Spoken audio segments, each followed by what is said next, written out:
or per the 4 years no obetimi aka say na maye because senyasa na kaifa na abete ye and menu mienu na so sansensam so o say yen eye legacy project MPP ni kasa project ye project NDC ni kasa project ye project wow kasa sem ni bia party ni fia no hu ani wu pa and it's a shame on you bo amokasa sa no me no de me no kan wu pa ma bonfu na yi fia no mo eni wu eye party ye na ye sha ase o kasa say enti na politicians ni take for granted o party na sha ase o party no even that president no or the bottom sika na ye enkran kwan na do sha ase no ye nwie or the often bottom sika meto aso ana mahama bada dada na ada na often sika nwie enkran kwan no.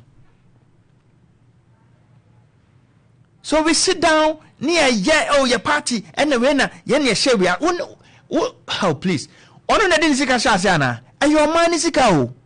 That's why we voted that person as member of parliament. You voted that person as president. And by obey a campaign, telling us what he can do. You know, a tall man for a team. And think I'm no me no the can you can say ye can some no cry. Oh, yeah, party. Young funny says to Swampa and say, after a hospital, Mahama Fras here. And it's a woo and MPP baby ya. So we end this and now MPP no.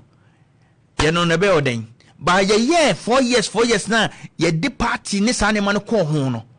Ya dwene ye 4 years after we da so so no mo besine. Se what da so esi wo besine. Crofo market si wo no mo besine. This is our problem. What to any project and ya dwene na ye 4 years. Ya dwene ko ba bia o. Me si tesi me bisa o me ni mo party awo. Ba betimi aka kire me. Ubetimi aka kire me so party no na ni so ade hu the next 10 years ewo hin. Munyina obi aga na fo ye nyina ya adwene the next 4 years 2028 ye koto aba. Kofi nie nukure nie commander nie. Na enu na adi enya menu mienu adi enya besine. De bia me kon. We need that leader. Minim se betwe nya no mahama mu a minim ba bia benya no se ye benya no mahama me. Thank God we need that leader obeka say I'm going to be selfless regardless of my party. Not the enye Miami ye once and for all, because we can't continue like this as a nation.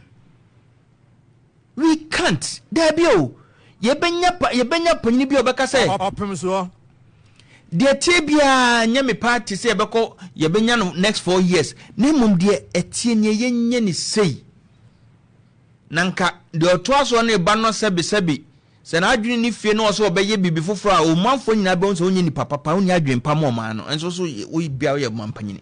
That is how we should do it. Ba me ni wo mienu ne susu jagum ye party ye project ye dia you say and say bebrebe and it's not helping us.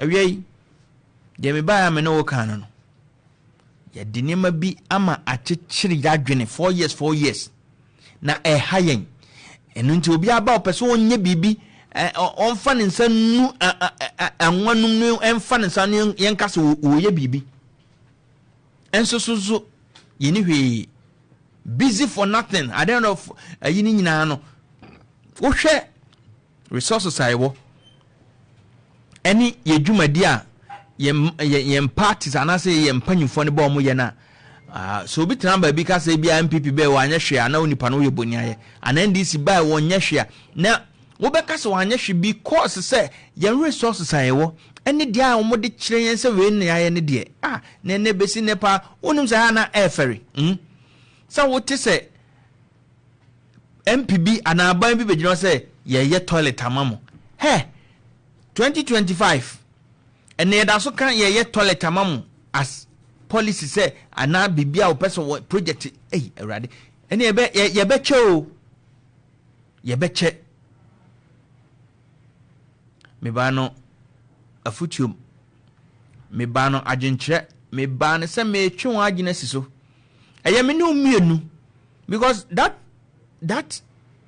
president no me ntimi nkotu no for or council of state kwanyam no metu no for ena MP no ebi kwa me new constituency obi but that power that you have you know na metwe adwena ba so say that power no na make it useful